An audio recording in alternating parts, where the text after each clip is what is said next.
கரூர் பிரச்சாரத்திற்கு தாமதமாக வந்தது ஏன் என உள்ளிட்ட பல்வேறு அடுக்கடுக்கான கேள்விகளை சிபிஐ விஜய் முன்னால் வைத்திருக்கிறது.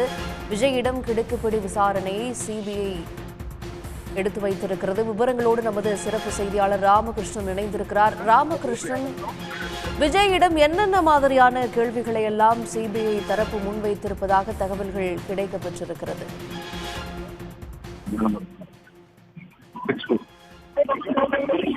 அதாவது தவேக தலைவர் விஜயிடம் சிபிஐ அதிகாரிகள் தற்போது விசாரணையை தொடங்கி இருக்கிறார்கள். முன்னதாக சென்னையிலிருந்து தலைநகர் டெல்லி வந்த விஜய் டெல்லி விமான நிலையத்திலிருந்து கார் மூலமாக சிபிஐ அலுவலகம் அமைந்திருக்கின்ற லோதி ரோடுக்கு வந்தார்.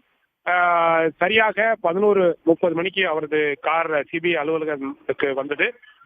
அதன் பிறகு சிபிஐ அலுவலகத்திற்குள் சென்ற விஜயிடம் அந்த சிபிஐ அலுவலகத்தில் ரிசப்ஷன்ல உட்கார வைக்கப்பட்டார். அவருடைய அடையாள அட்டை, அவர்தான் விஜயா என்பது பற்றி எல்லாம் ரிசப்ஷன்ல கேட்டறிந்தார்கள். அங்கு இருந்த அந்த ரெஜிஸ்டர்ல கையெழுத்து போட்ட விஜய் சுமார் ஒரு 10 நிமிடங்கள் ரிசப்ஷன்ல உட்கார வைக்கப்பட்டிருந்தார்.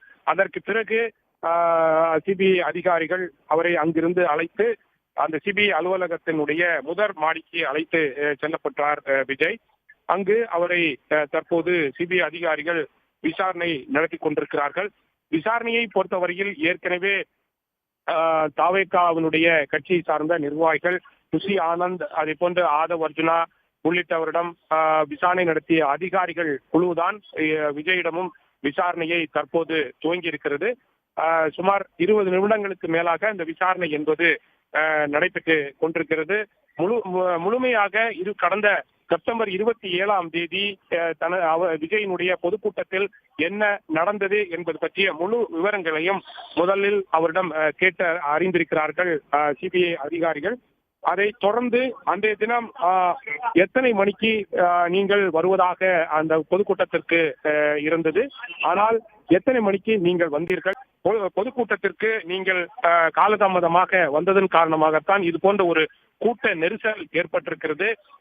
காலதாமதமாக வந்ததன் காரணமாகத்தான் கூட்டம் அதிக அளவில் கூடியிருக்கிறது.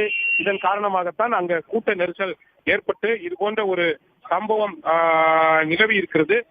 ஏன் நீங்கள் காலதாமதமாக அந்த இடத்திற்கு வந்தீர்கள் என்றெல்லாம் அவர்கள் போலீஸ் அதிகாரிகள், சிபிஐ அதிகாரிகள் கேள்விகளை எழுப்பியிருக்கிறார்கள்.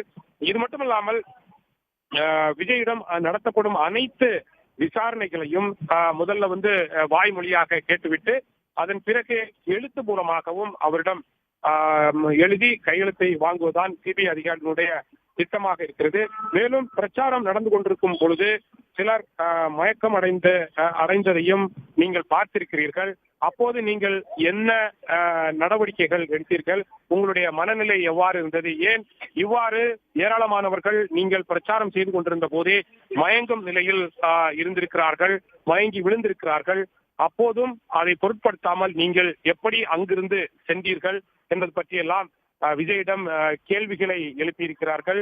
அந்த இடத்திலிருந்து எந்த நிலையில் நீங்கள் சென்றீர்கள் என்பது பற்றிய முழுமையான விளக்கத்தை விஜயிடம் கேட்டிருக்கிறார்கள். ஏற்கனவே கடந்த டிசம்பர் 29, 30, 31 ஆகிய தேதிகளில் விஜய் கட்சி சார்ந்த நிர்வாகிகள், அது மட்டுமில்லாமல் கரூர் மாவட்ட ஆட்சியர், எஸ்பி உள்ளிட்ட போலீஸ் அதிகாரிகள் கொடுத்த தகவலின் அடிப்படையில் விஜயிடம் பல்வேறு கேள்விகளை எழுப்பியிருக்கிறார்கள். முழுக்க அன்றைய தினம் 27ஆம் தேதி நடந்த சம்பவம் தொடர்பாக விஜய் தனது வாக்கு மூலத்தை சிபிஐ அதிகாரிகளிடம் கொடுத்து வருகிறார். விஜய் மேலே இந்த சம்பவம் தொடர்பாக வழக்கு பதிவு செய்யப்படாவிட்டாலும் அவரை ஒரு விட்னஸ், அதாவது சாட்சியத்திற்காகத்தான் அழைத்திருக்கிறது சிபிஐ. ஏனென்றால் அந்த பொதுக்கூட்டம் என்று கரூரில் நடைபெற்ற பொதுக்கூட்டம் என்பது ஏற்பாட்டாளர்களை பொறுத்தவரையில் அந்த கட்சியினுடைய மாவட்ட தலைவர் குஷி ஆனந்த் மற்றும் ஆதவ் அர்ஜுனா ஆகியோர் மீதுதான் வழக்கு பதிவு என்பது செய்யப்பட்டிருக்கிறது. அவர்கள் மீது வழக்கு பதிவு செய்திருக்கின்ற போலீசார் ஏற்கனவே 3 நாட்கள் அவரை சிபிஐ விசாரணை நடத்தியிருக்கிறது. அந்த அடிப்படையில் தான் சாட்சியத்திற்காக விஜய் அழைக்கப்பட்டு இந்த விசாரணை என்பது தொடர்ந்து நடைபெற்றுக் கொண்டிருக்கிறது. சிபிஐ பொறுத்தவரையில் 2 நாட்கள் விஜயிடம் விசாரணை நடத்துவதுதான் அவர்களது திட்டமாக இருக்கிறது.